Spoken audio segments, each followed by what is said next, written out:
Every Englishman treasured his birthright of liberty under the common law, which forbade slavery. The original Virginia Charter documents also guaranteed liberty. Yet the English colonies developed a form of total chattel slavery, described as degraded as any in Western civilization. How did this incredible aberration occur in view of the great Anglo-American tradition of freedom? Englishmen treasured their birthright of freedom, and for 100 years, they looked with scorn on the Spanish New World venture to which slavery was so integral.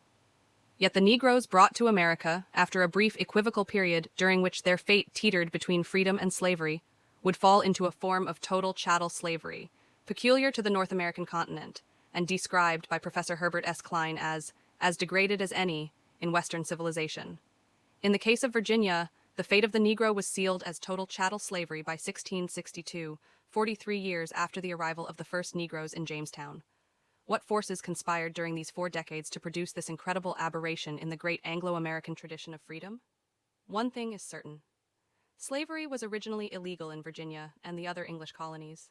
The first charter granted by James I to the Virginia Company in 1606 recited that all colonists shall have and enjoy all liberties, franchises, and immunities within any of our other dominions, to all intents and purposes, as if they had been abiding and born within the realm of England.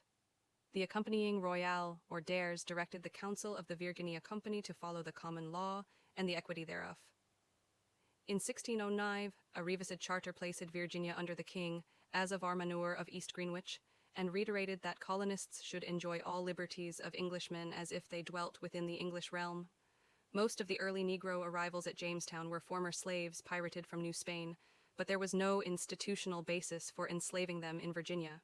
So these early blacks entered a legal limbo in which there coalesced certain fateful forces, some internal, some external, some by happenstance, but some by very foul design. Yet these forces could not have resulted in slavery, but for the astonishing silence of 17th century English lawyers, judges, and public officials on both sides of the Atlantic. During this conspiracy of silence, the colonists borrowed the institution of slavery from the vastly different culture and jurisprudence of Spain, adapting it to their own use. The Spanish slave enjoyed the right to marriage and other family rights. Manumission was officially encouraged, and cruel punishment was illegal.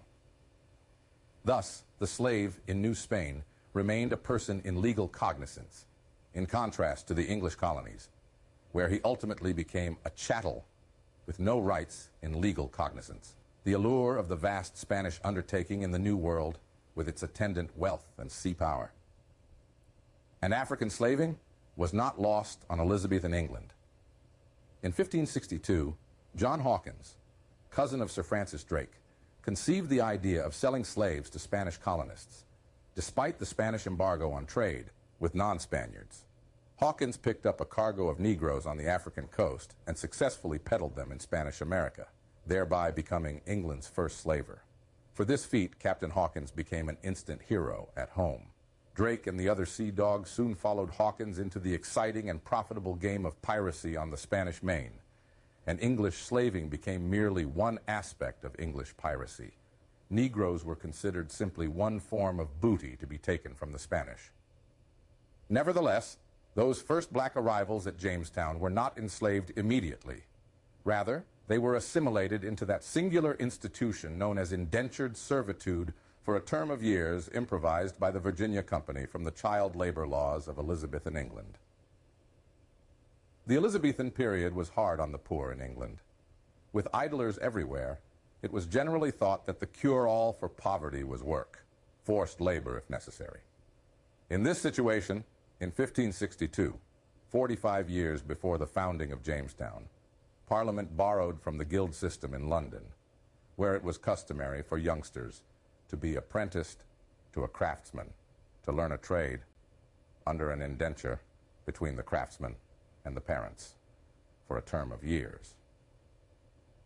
The Statute of Apprentices, 1562, declared in part, "Every householder retain the son of any freeman, not occupying husbandry, nor being a laborer to be bound as an apprentice for 7 years at the least, so as the term does not expire, afore such apprentice shall be." This statute surely acclimated Englishmen to the concept of bonded servitude, but it failed in its purposes, for the unemployment problem remained, and by the 1590s, famine gripped England. At length, Parliament passed the Poor Laws, intended to end the wanderings of the poor. The Act of 1601 declared, "The church wardens of every parish shall be overseers of the poor, and shall take order for setting to work the children of all whose parents shall not be thought able to keep their children, and for putting out of such children to be apprentices." Other sections authorize the putting to work of unemployed adults for terms of years. So by 1606, when James I chartered the Virginia Company to plant a colony on North America, the idea of forced labor in bonded servitude was an accepted national policy of Stuart England. From 1607 to 1618, the company in London labored to recruit venturesome souls to ship over, but the Jamestown foothold remained tenuous. In 1618, the impoverished company finally hit on a simple method to assure a growing volume of new colonists, privately indentured servants. Under this arrangement, a planter in Virginia would guarantee payment of passage of a new colonist. The recruit would sign an indenture in London, becoming, on our arrival at Jamestown, the indentured servant of the planter for a specified term, such as 7 years. The concept of indentured servants in Virginia and the other colonies was thus borrowed from the English Poor Laws. Soon the method was simplified further. An enterprising captain or ship owner would himself enlist recruits at London. On arrival at Jamestown, the recruits would be auctioned off to the highest bidder for a specified term by the captain at dockside. This rapidly became the common method of immigration. The rule soon arose in Jamestown and other colonial ports that any person without fare on arrival would simply be auctioned at dockside into indentured servitude. This system, which was practical and economical and legal by custom and usage, was probably considered fair by all concerned, given the precedents for indentured labor in England. Such was the situation when the first 20 Negroes arrived in 1619. As part of a prize taken by piracy from a Spanish ship in the Indies, they were simply indentured for their passage. The proceeds of the auction went to the owners of the pirate ship. Had future arrivals continued on a casual basis, they might all have been absorbed as indentured servants and ultimately have become free Americans, but for a more than casual interest in stolen Negroes.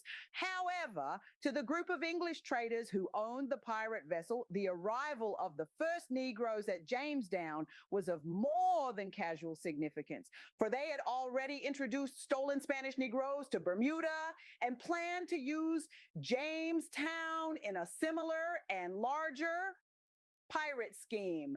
There always had been and always would be enormous profit in slaving. At the peak of the trade, one could realize a 30% gain on each Negro kidnapped in Africa and auctioned in Jamestown or some other colonial port, despite an average 50% loss by death or suicide among the black cargo. This group of ship owners was loosely identified with James I and was led by Robert Rich, later to be the Earl of Warwick, a prominent investor in the Virginia Company.